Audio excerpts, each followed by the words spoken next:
This is not the young man that I've gotten to know in the last 6 years, so I am disappointed. The National Football League is very disappointed that Michael put himself in this position. Today, you all either heard or saw Michael take the first step toward proving his innocence.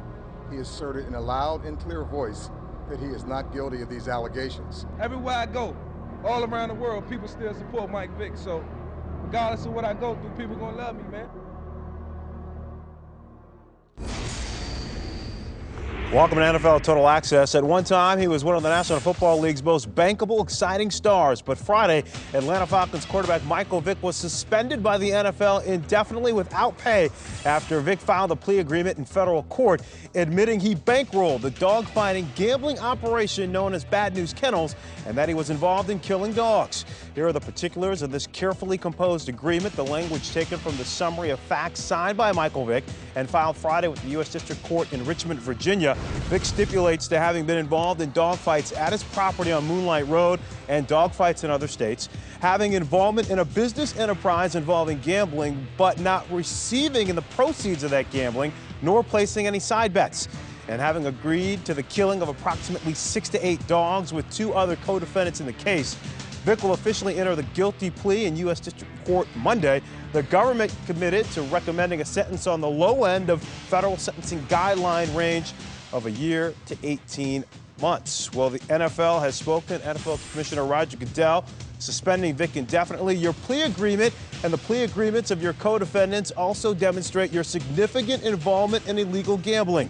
Even if you personally did not place bets as you contend, your actions in funding the betting and your association with illegal gambling both violate the terms of your NFL player contract and expose you to corrupting influences and derogation of one of the most fundamental responsibilities of an NFL player.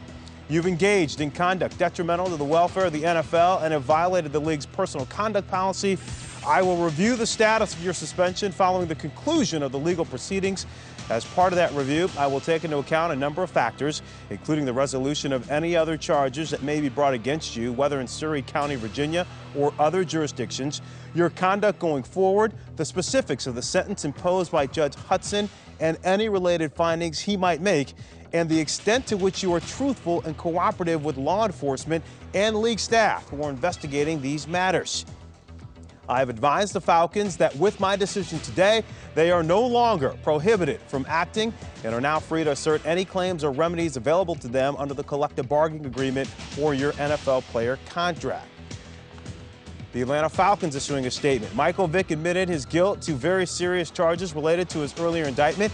His admissions describe actions that are incomprehensible and unacceptable for a member of the National Football League and the Atlanta Falcons. We respect and support the Commissioner's decision today to place Michael Vick on indefinite suspension.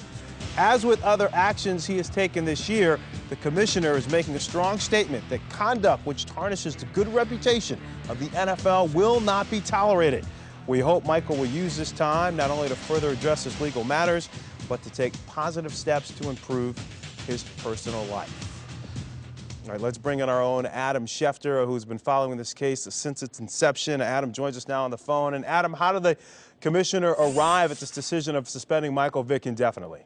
Friend, the plea agreement and statement of facts made it very easy for the Commissioner to make his decision. And on Friday afternoon, he gathered in a conference room with Jeff Pash and Greg Aiello, and Roger Goodell spoke on the phone with Falcons owner Arthur Blank. Jeff Pash spoke with Falcons general manager Rich McKay, and Greg Aiello spoke with Reggie Roberts, and they formulated a plan of action as to act from here on in. In addition, Roger Goodell did speak with Gene Upshaw and told him what was going on with his decision, and the NFL told Billy Martin, Michael Vick's attorney, that they are prepared to talk to Michael Vick before he goes to jail. All right, Adam, well, what will the Falcons do now?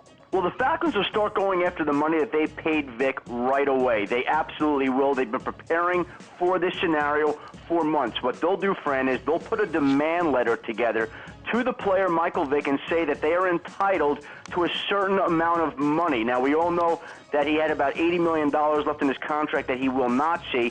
The big question will be the $37.5 million worth of bonus money that will be in question. Now, the NFL union is fairly confident that the Falcons will not be able to get at that bonus money, but we are in uncharted waters here. and it'll be important how it plays out because it could have future ramifications on roster bonus payments and whether or not they can be recouped in the future. And finally, what does this mean for Michael Vick's NFL future?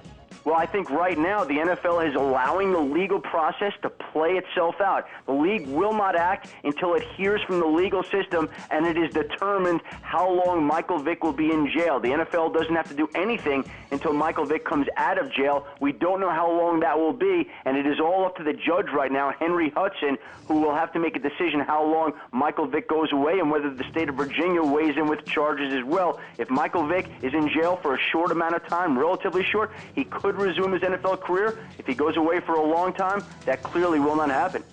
All right, that's our Adam Schefter joining us on the phone. Adam, thank you for the information. And once again, Vick will appear in a Richmond U.S. District Court Monday to officially enter the guilty plea. We haven't heard from him throughout this entire legal process. Vick is expected to appear on a nationally syndicated radio show come Tuesday.